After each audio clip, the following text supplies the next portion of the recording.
This story took place in 1994 Louisiana. Karen was a single mother of two young children working as a nurse.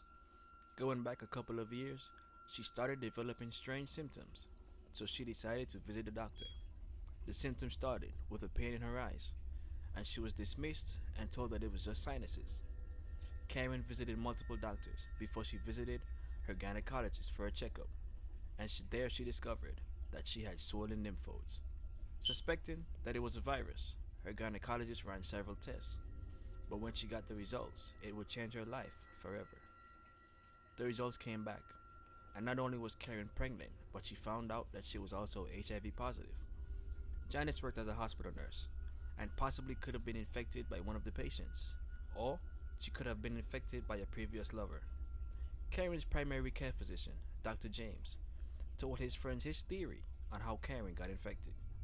He claimed that Karen slept around and often met with strange men. With the possibility that Karen's unborn child may also have HIV, she decided to end her pregnancy. All of Karen's past lovers for the last 10 years were asked to undergo testing. They all came back negative. But Karen had her own theory. It was a theory so hard to believe that even law enforcement struggled to believe her. She brought her theory to District Attorney Richardson's office and told him how she believed Dr. James was involved in her contracting HIV. According to Karen, she had a relationship with Dr. James for a number of years and believed that Dr. James was responsible for it. While skeptical, Attorney Richardson looked into it. He found that Karen met Dr. James years earlier when they worked at the same hospital. Karen was married at the time and had a young son. Dr. James was also married with 3 children. They started off as friends and eventually became romantic and began making plans to be together. Dr. James promised to divorce his wife, and going away with the promise, Karen decided to divorce her husband. But the doctor would never keep that promise. Karen decided to continue seeing James, and in 1991, Karen gave birth to their son, Jeffrey. James paid child support and continued to promise to leave his wife, but he never did. Karen tried to end the relationship multiple times, but James made threats against her. When Karen gave James one last chance, she told him, "Either leave your wife and marry me, or the relationship was over." When James failed to respond, Karen ended the relationship and stopped using him as her doctor. James had always given Karen vitamin B shots, but according to Karen, something happened on the evening of August 4th. Karen was fast asleep when the phone rang between 10 and 11. It was Dr. James, saying that he was coming over right away. A few minutes later, he was standing over her with a syringe. Karen remembered the injection was very painful, more painful than any injection she received before. Karen believed that that shot contained the virus. But how could anyone prove it?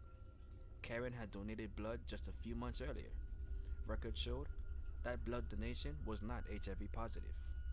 Next, law enforcement checked Dr. James' phone records, and just like Karen said, James called her at 10:26 p.m.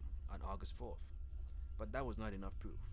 Detectives also discovered that James' nurses kept excellent record of blood drawn from patients. They also learned that outside of the body, HIV-tainted blood can only last up to 12 hours. Investigators checked Dr. James' medical records for August 4th, but amazingly, it came up missing. With a warrant, they searched James's office, and hidden was a box. A book that marked 1982 records. At the bottom of that box was a notebook that's about halfway filled out, and on the last page of that book, there was a date that marked August 4th, 1994.